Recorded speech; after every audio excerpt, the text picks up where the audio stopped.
আসসালামু আলাইকুম, সবাই কেমন আছো? আজকে আমি তোমাদের সাথে এই নুডলসের ইউনিক রেসিপিটা শেয়ার করব। এটা হচ্ছে আমার নানির রেসিপি। এখনো সে এভাবেই নুডলস বানায়। তো সেই রেসিপিটা আজকে আমি তোমাদের সাথে শেয়ার করতে যাচ্ছি। প্রথমে আমি এখানে একটা মিডিয়াম সাইজের পেঁয়াজ কেটে নিয়েছি। আর আমি একটা ঝালমরিচ নিয়েছি, তোমরা চাইলে দুটোও নিতে পারো। আর এখানে আমি ম্যারিনেট করে রাখা চিকেন নিয়েছি, যেটা আমি ছোট ছোট পিস করে কেটে নিয়েছি। তোমরা র চিকেনও নিতে পারো।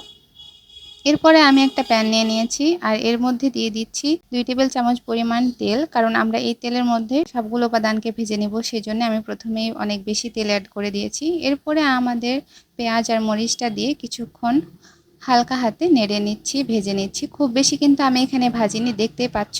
এরপরে আমাদের পেঁয়াজ মরিচটাকে একপাশে রেখে দিচ্ছি আর এর মধ্যে দিয়ে দিচ্ছি একটা ডিম আর সামান্য একটু লবণ দিয়ে স্ক্র্যাম্বলড এগ তৈরি করে নিচ্ছি। তোমরা চাইলে পেঁয়াজ মরিচটা উঠিয়ে আলাদা পাত্রেও রেখে দিতে পারো।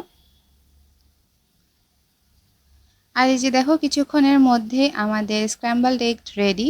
আর পুরো রান্নাটার প্রসেসে চেষ্টা করবে লো মিডিয়াম আঁচে চুলোর আঁচটাকে রাখতে, তাহলে সবগুলো একদম সুন্দরভাবে রান্না হবে। আর এরপরে আমাদের কেটে রাখা চিকেনগুলো আমরা তেলের মধ্যে দিয়ে দিচ্ছি। আর তোমরা যদি এখানে র চিকেন ইউজ করো তাহলে সামান্য একটু লবণ, গুঁড়ো মরিচ, আদা রসুন বাটা, এই সব মশলা অল্প অল্প করে অ্যাড করে দিবে, তাহলে খেতে ভালো লাগবে আর রান্নাটার টেস্টটা বেড়ে যাবে আর চিকেনগুলো ভালোভাবে রান্না হবে। পরে কিছুক্ষণ সময় নিয়ে আমরা ভেজে নিচ্ছি। আমাদের নুডলসটা সেদ্ধ হতে যতটুকু পরিমাণ পানি লাগবে আমরা এবার পানি দিয়ে দিচ্ছি আমাদের কড়াইয়ের মধ্যে।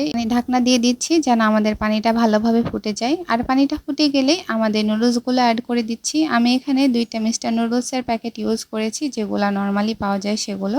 আর এরপরে আমাদের নুডলসটা প্রায় সেদ্ধ হয়ে আসলে আমাদের নুডলসের মশলাটা এখানে অ্যাড করে দিচ্ছি আর ভালোভাবে নেড়ে কিছুক্ষণ ফুটিয়ে নিচ্ছি, যতক্ষণ না নুডলসটা ভালোভাবে সেদ্ধ হয়ে যাচ্ছে। তোমরা চাইলে এখানে আরও বেশি করে পানি অ্যাড করে সুপি নুডলস হিসেবে এটাকে বানিয়ে খেতে পারো, অথবা এটাকে আরও বেশি জোরে করে চুলো দিয়ে একদম ঝোলগুলো শুকিয়ে দিতে পারো, দিয়ে শুকনাও খেতে পারো, এটা তোমাদের ইচ্ছা। আর এই তো আমাদের নুডলসটা রেডি। আমি অল্প স্যুপ রেখেছি এখানে, নুডলসের পানিগুলো পুরোটাই শুকিয়ে দিইনি।